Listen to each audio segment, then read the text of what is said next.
Hey guys, this is Mylandah. Welcome back to Mass Effect. Today I am going to be going through my codex. Alright, so what am I even supposed to be looking at? Player tutorials? Basic? No. Primary. The three most politically important species in the galaxy. The Asari were the first species to discover the Citadel. It speaks on its own. I like this. Alright, let's do it again. The Asari were the first species to discover the Citadel. When the Solarians arrived, it was the Asari who proposed the establishment of the Citadel Council to maintain peace throughout the galaxy. Since then, the Asari have served as the mediators and centrists of the Council. An all-female race, the Asari reproduce through a form of parthenogenesis. They can attune their nervous system to that of another individual of any gender and of any species to reproduce. This capability has led to the unseemly and inaccurate rumors about Asari promiscuity. Asari can live for over 1,000 years, passing through 3 stages of life. In the maiden stage, they wander restlessly, seeking new knowledge and experience. When the matron stage begins, they meld with interesting partners to produce their offspring. This ends when they reach the matriarch stage, where they assume the roles of leaders and counselors. That sounds really cool. Wow. An all-female race. This is awesome. I knew I liked the Asaris for a reason. Alright. The second species to join the Citadel, the Solarians, are warm-blooded amphibians with a hyperactive metabolism. Solarians think fast, talk fast, and move fast. To Solarians, other species seem sluggish and dull-witted. Unfortunately, their metabolic speed leaves them with a relatively short lifespan. Solarians over the age of 40 are a rarity. The Solarians were responsible for advancing the development of the primitive Krogan species to use as soldiers during the Rachni Wars. They were also behind the creation of the genophage bioweapon the Turians used to quell the Krogan rebellions several centuries later. Solarians are known for their observational capability and non-linear thinking. This manifests as an aptitude for research and espionage. They are constantly experimenting and inventing, and it is generally accepted that they always know more than they are letting on. Roughly 1,200 years ago, the Turians were invited to join the Citadel Council to fulfill the role of galactic peacekeepers. The Turians have the largest fleet in Citadel space, and they make up the single largest portion of the Council's military forces. As their territory and influence has spread, the Turians have come to rely on the Solarians for military intelligence and the Asari for diplomacy. Despite a somewhat colonial attitude towards the rest of the galaxy, the ruling hierarchy understands they would lose more than they would gain if the other 2 races were ever removed. Turians come from an autocratic society that values discipline and possesses a strong sense of personal and collective honor. There is lingering animosity between Turians and humans over the First Contact War of 2157, which is known as the Relay 314 incident to the Turians. Officially, however, the 2 species are allies, and they enjoy civil, if cool, diplomatic relations. You know, this is so cool. It reads it out for me, so I don't have to read it myself. Oh, I like this codex. It's nice. And you know what? I'm just thinking about the whole age thing. They were saying that about Solarians. The second species okay, can to we join stop talking? Okay. So the Solarians, they have a short lifespan of over they don't go over the age of 40, right? So I'm just wondering, what is the age based on? Like, you know, for humans, the age is our age is based on the speed in which our Earth moves around the sun. So is this 40 years of his planet or 40 years of Earth planet? You know, like the Earth age. Do you know what I'm talking about? Okay, anyway, let's go off to the extinct races. 50,000 years ago, the Protheans were the only spacefaring species in the galaxy. They vanished in a swift galactic extinction. Only the legacy of their empire remains. They are believed to have built the mass relays and the Citadel, which have allowed numerous species to explore and expand throughout the galaxy. Prothean ruins are found on worlds across the galaxy. While surprisingly intact for their age, functioning examples of Prothean paleotechnology are rare. Time and generations of looters have picked their dead cities and derelict stations clean. Some believe the Protheans meddled in the evolution of younger races. The Hanar homeworld of Kadje, for example, shows clear evidence of former Prothean occupation. The presence of a former Prothean observation post on Mars has caused a rebirth of interventionary evolutionists among humans. These individuals believe the god myths of ancient civilizations are misremembered encounters with aliens. All right. Prothean Though now extinct, the Rachni once threatened every Shrimps. species in Citadel space. Over 2,000 years ago, explorers foolishly opened a mass relay to a previously unknown system and encountered something never seen before or since, a species of spacefaring insects guided by a hive mind intelligence. Unfortunately, the Rachni were not peaceful, and the galaxy was plunged into a series of conflicts known as the Rachni Wars. Attempts to negotiate were futile, as it was impossible to make contact with the hive queens that guided the race from beneath the surface of their toxic home world. The emergence of the Krogan ended the Rachni Wars. Bred to survive the harshest environments, the Krogan were able to strike at the queens in their lairs and reclaim conquered Council worlds. But when Krogan fleets pressed them back to their homeworld, the Rachni refused to surrender, and the Krogan eradicated them from the galaxy. Oh, that sounds so extreme. I like it. The Elcor are a Citadel species native to the high-gravity world Dakuna. They are massive creatures, standing on 4 muscular legs for increased stability. Elcor move slowly, an evolved response to an environment where a fall can be lethal. This has colored their psychology, making them deliberate and conservative. Elcor speech is ponderous and monotone. Among themselves, scent, slight movements, and sub-vocalized infrasound convey shades of meaning that make a human smile seem as subtle as a fireworks display. Since their subtlety can lead to misunderstandings with other species, the Elcor often go out of their way to clarify when they are being sarcastic, amused, or angry. Dakuna's high gravity impedes mountain formation. Most of the world consists of flat, open plains, which prehistoric Elcor wandered across in small family bands. Modern Elcor still prefer open sky and can become restless and uncomfortable on long starship journeys. Alright, so we can't get one of these guys to follow us then? The Geth are a humanoid race of networked AIs. They were created by the Quarians 300 years ago as tools of labor and war. When the Geth showed signs of self-evolution, the Quarians attempted to exterminate them.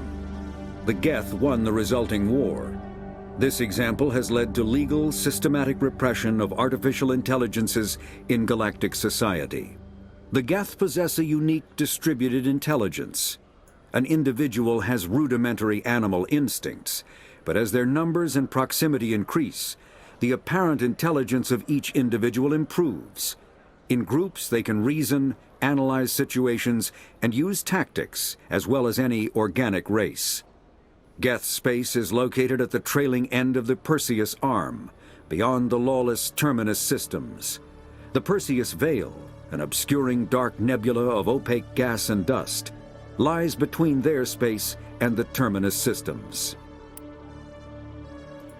The Hanar are a Citadel species known for excessive politeness. They speak with scrupulous precision and take offense at improper language. Hanar that expect to deal with other species take special courses to help them unlearn their tendency to take offense at improper speech. All Hanar have 2 names. The face name is known to the world. The soul name is kept for use among close friends and relations. Hanar never refer to themselves in the first person in conversation with someone they know on a face name basis. To do so is considered egotistical, so instead they refer to themselves as this one, or the impersonal it. Their homeworld, Kadje, has 90% ocean cover and orbits an energetic white star, resulting in a permanent blanket of cloud. Due to the presence of Prothean ruins on the world, many Hanar worship them, and Hanar myths often speak of an elder race that civilized them by teaching them language. Yeah, these guys are still weird. Oh, keepers. When the Asari discovered the Citadel, they also discovered the Keepers, a docile, multi-limbed insect race that seemingly exists only to maintain and repair the great Prothean station. Early attempts to communicate with or study the Keepers were failures, and it is now illegal to interfere with or impede Keeper activity. Because they are completely non-threatening, Keepers have become virtually invisible to everyone else. Similarly, they seem indifferent to other species, except for their tendency to help new arrivals integrate themselves into the Citadel. No matter how many Keepers die due to old age, violence, or accident, they maintain a constant number. No one has discovered the source of new Keepers, but some hypothesize they are genetic constructs, biological androids created somewhere deep in the inaccessible core of the Citadel itself. I think so too. They are such a... They're probably, like I said, slave species. Evil Citadel. Alright, Krogan. The Krogan evolved in a hostile and vicious environment. Until the invention of gunpowder weapons, eaten by predators was still the #1 cause of Krogan fatalities. Afterwards, it was death by gunshot. When the Solarians discovered them, the Krogan were a brutal, primitive species, struggling to survive a self-inflicted nuclear winter. The Solarians culturally uplifted them, teaching them to use and build modern technology, so they could serve as soldiers in the Rachni War. Liberated from the harsh conditions of their homeworld, the quick-breeding Krogan experienced an unprecedented population explosion. They began to colonize nearby worlds, even though these worlds were already inhabited. The Krogan rebellions lasted nearly a century, only ending when the Turians unleashed the Genophage, a Solarian-developed bioweapon that crushed all Krogan resistance. The Genophage makes only 1 in 1,000 pregnancies viable, and today the Krogan are a slowly dying breed. Understandably, the Krogan harbor a grudge against all other species, especially the Turians. Yeah, that's a bit extreme, isn't it? Driven from their home system by the Geth nearly 3 centuries ago, most Quarians now live aboard the Migrant Fleet, a flotilla of 50,000 vessels ranging in size from passenger shuttles to mobile space stations. Home to 17 million Quarians, the flotilla understandably has scarce resources.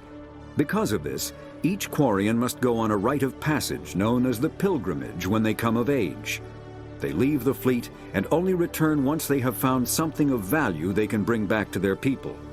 Other species tend to look down on the Quarians for creating the Geth and for the negative impact their fleet has when it enters a system. This has led to many myths and rumors about the Quarians, including the belief that underneath their clothes and breathing masks, they are actually cybernetic creatures, a combination of organic and synthetic parts. I still want to see under the mask. That's, Volus. Alright. The Volus are a member species of the Citadel with their own embassy, but they are also a client race of the Turians. Centuries ago, they were voluntarily absorbed into the hierarchy, effectively trading their mercantile prowess for Turian military protection. Erun, their homeworld, lies far beyond the normal life zone of its star. However, the world has a high-pressure greenhouse atmosphere that traps enough heat to support an ammonia-based biochemistry.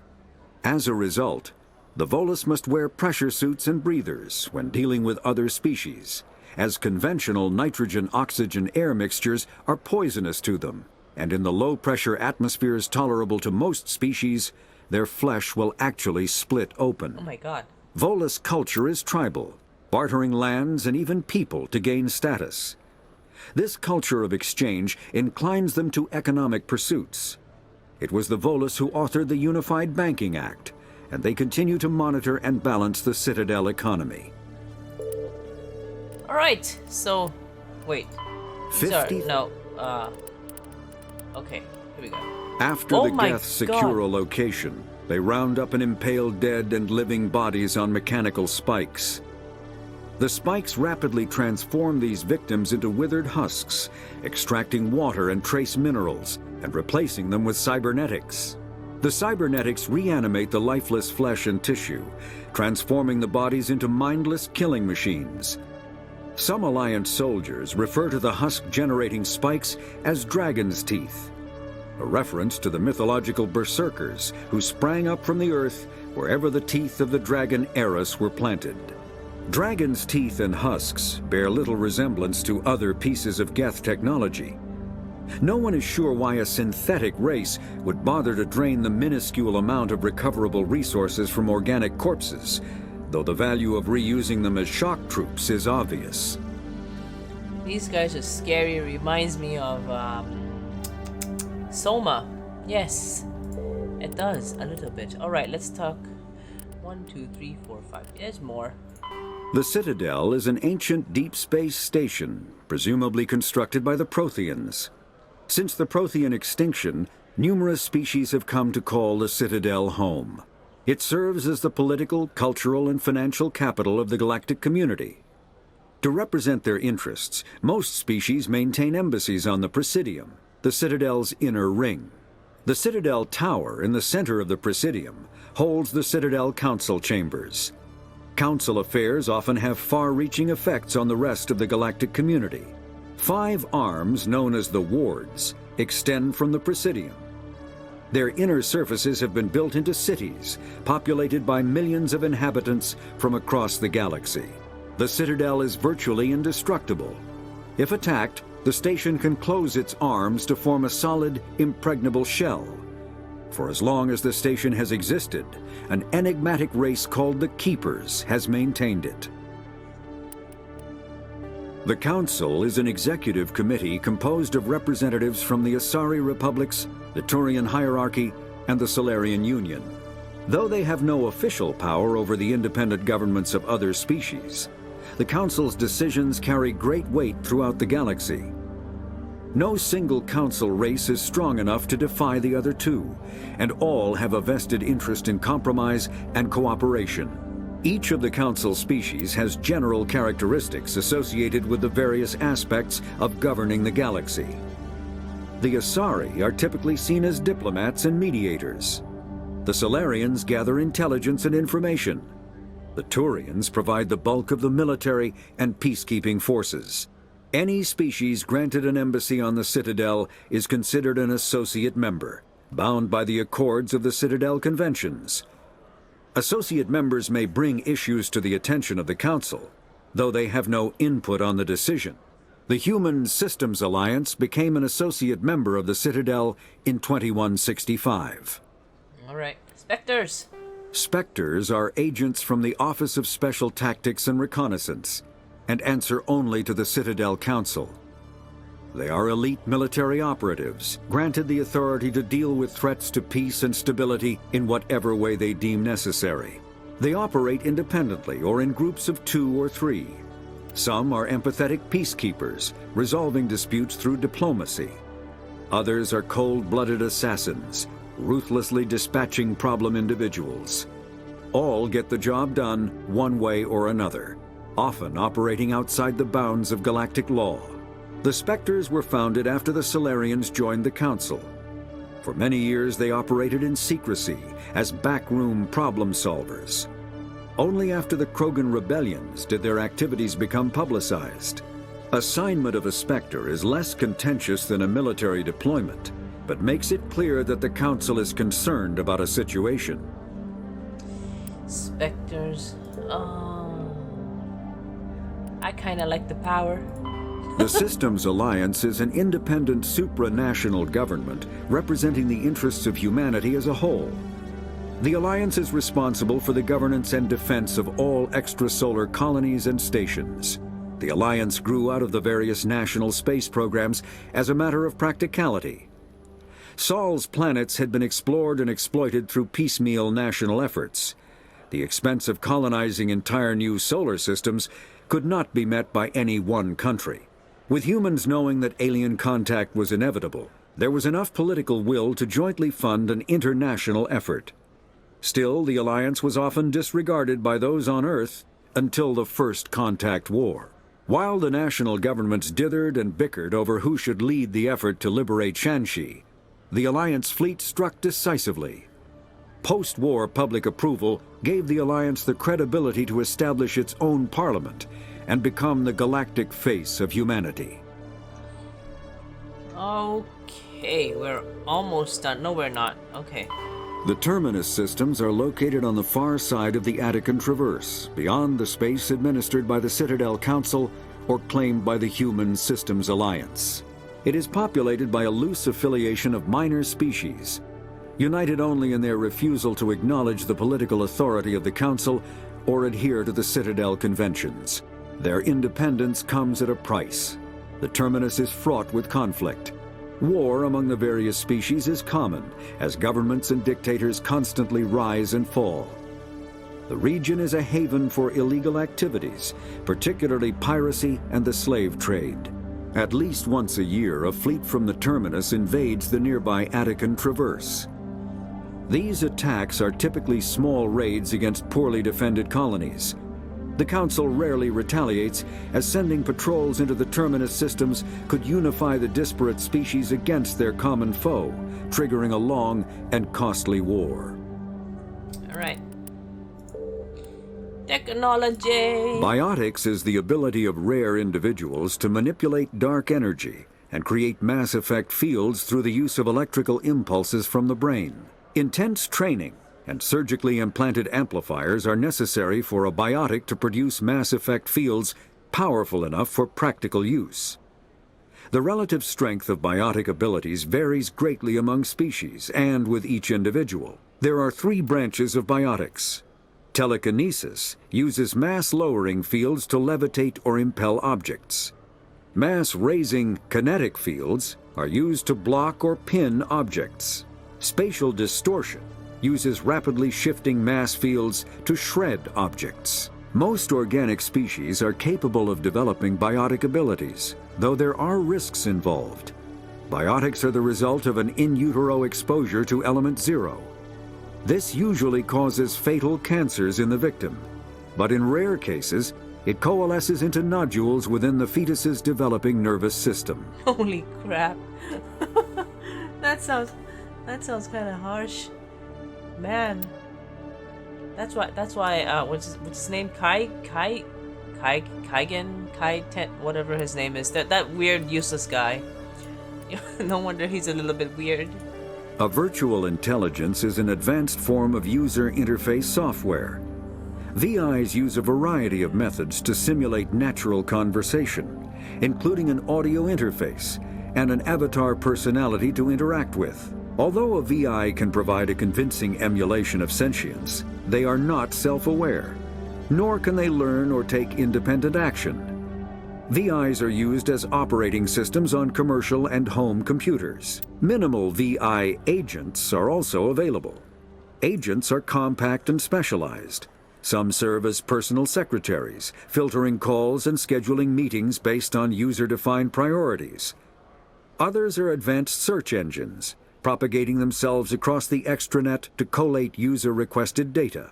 Commercial VIs in a variety of stock personalities are available at any software retailer.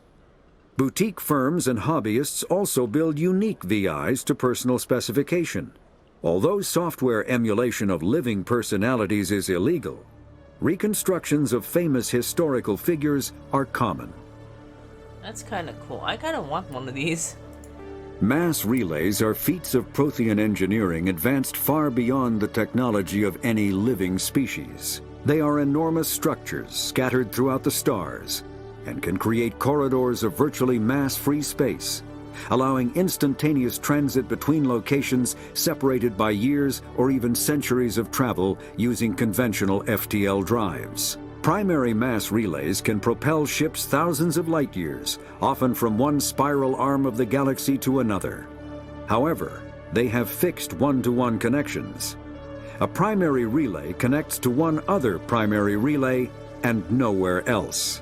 Secondary relays can only propel ships across a few hundred light years. However, they are omnidirectional. A secondary relay can send a ship to any other relay within its limited range. There are many dormant primary relays whose corresponding twins have not yet been located.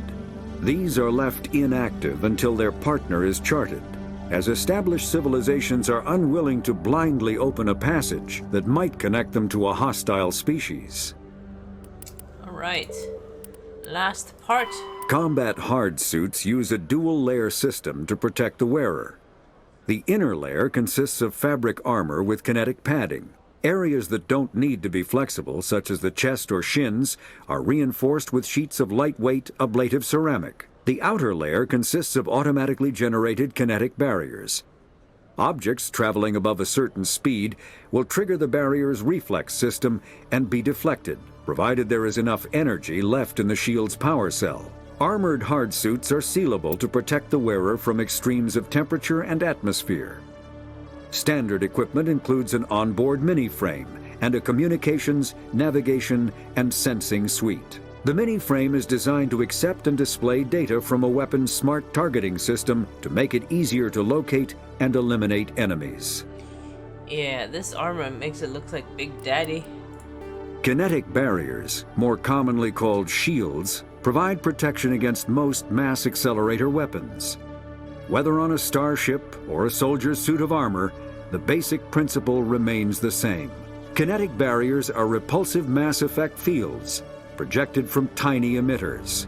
These shields safely deflect small objects traveling at rapid velocities.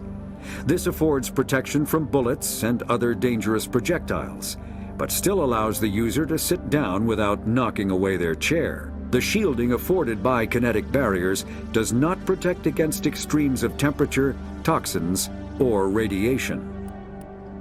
Medigel is a common medicinal salve used by paramedics, EMTs, and military personnel. It combines several useful applications: a local anesthetic, disinfectant, and clotting agent all in one.